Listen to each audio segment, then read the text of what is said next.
And with that, I will turn it over to our witness, David Bocarsly, Executive Director of the Jewish Public Affairs Committee of California.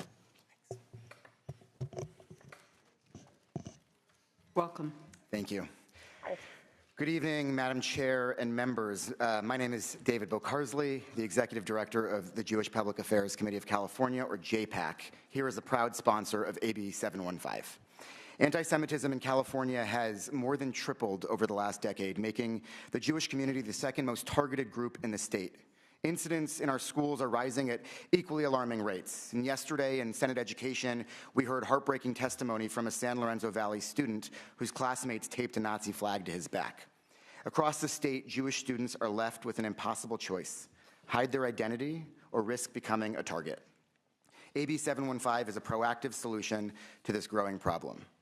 It sets clear standards, offers education for school personnel, and creates accountability so anti-Semitism is treated like any other form of hate, seriously and consistently.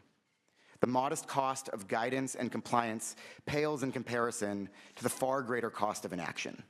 Those costs are measured not only in the resources required to respond to incidents, but also in the deeper moral toll of a divided society. By addressing hate in our education system, we take the most effective and financially sound step to prevent it from festering in all aspects of society.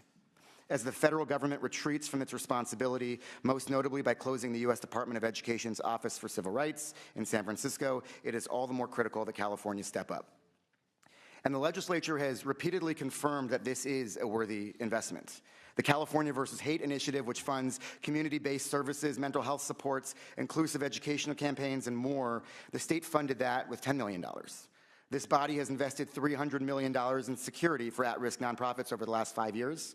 We passed $160 million, a $160 million API equity budget. We invested $25 million in legal aid for targeted immigrant communities. And of course, we passed AB 5, authored by Assemblymember Zabur, to create a safer school environment for LGBTQ individuals, with an estimated cost there of around $10 million.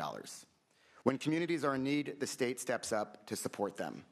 The Jewish community is proud to have supported many of those initiatives, and at a time of great need for our community, AB 715 continues that model. And even at the high end, the committee analysis puts the cost for this bill lower than any of the examples I just named. We're grateful to the chairs of the Black, Latino, and AAPI caucuses for co-authoring this measure and standing with us in solidarity.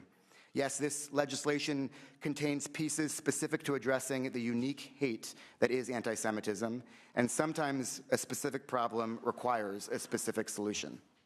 But we know that hate targeting any group is interconnected, and AB 715 also includes protections that will apply to other vulnerable groups too.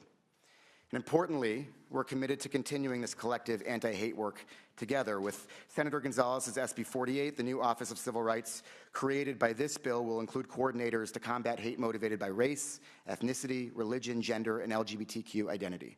I'm proud that JPAC is also supporting that bill. California has led in protecting vulnerable students before, and we can do so again here on behalf of more than 70 Jewish organizations from across the state, the largest Jewish coalition ever to back a California bill. I respectfully ask for your aye vote. Thank you. Thank you very much, and thank you for sticking to the time. I appreciate it. Now I'd like to ask anybody that'd like to join as a Me Too to please come forward. The mic is right here. You can line up. Welcome. You may proceed. Thank you very much, Madam Chair. I am Mark Levine, former Assembly member, former chair of the Legislative Jewish Caucus, and co-founder